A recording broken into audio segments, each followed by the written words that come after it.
Whoever they chose, but the most important thing is they were wearing these big military belts, whether it's the early one with the danglies or the big fat late period belt. This marks you out as a soldier. This is actually the only part of soldiery clothing that we can safely say was military uniform, even though they don't look exactly the same, so it's not a uniform, but you understand what I mean. This marks you out as a member of the Roman military.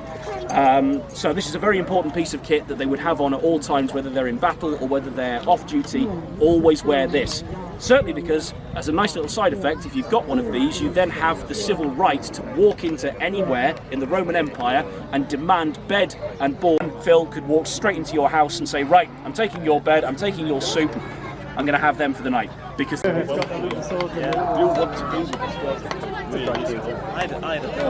flash when you said that. I went to one and could say Derventio. They're the big power and early. Fine, no problem there, even in his shoulder guards, which are made of leather here, but again, flexibility rather than rigid protection, but all perfectly fine, no problems whatsoever.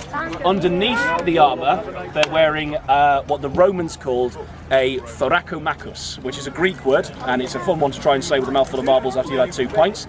But the thorakomachus is basically padding, because as we mentioned with the metal armour, it stops the edge of the weapon, but if you blunt this, you're still swinging at somebody with something that is the weight of a crowbar, which is going to cause some serious trauma.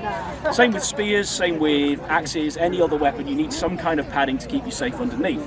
So Dan here is wearing a very thick wool tunic, which does some of the padding for him, and then a leather cover on top.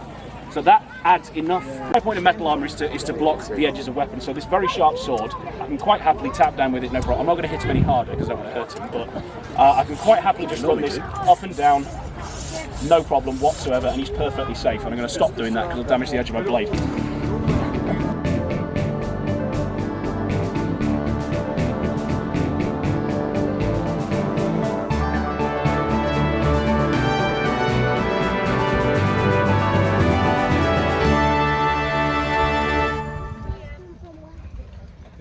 Just like for it would have been a wolf back in them days, but just for like this is imported.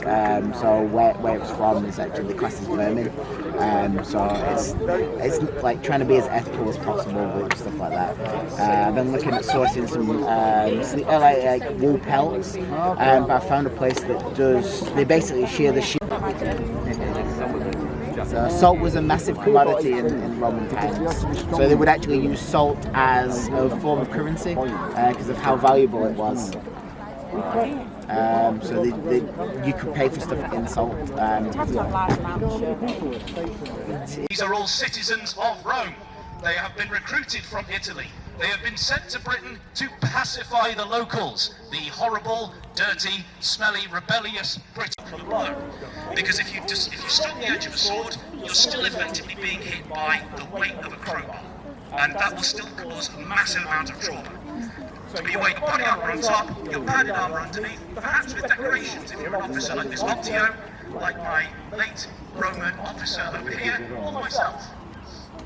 However, other parts of the empire were not. This is an army that marches about in large blocks of fully armoured men, supported by an auxiliary corps, the auxiliaries being those non-citizen members of the Roman Empire in the later empire.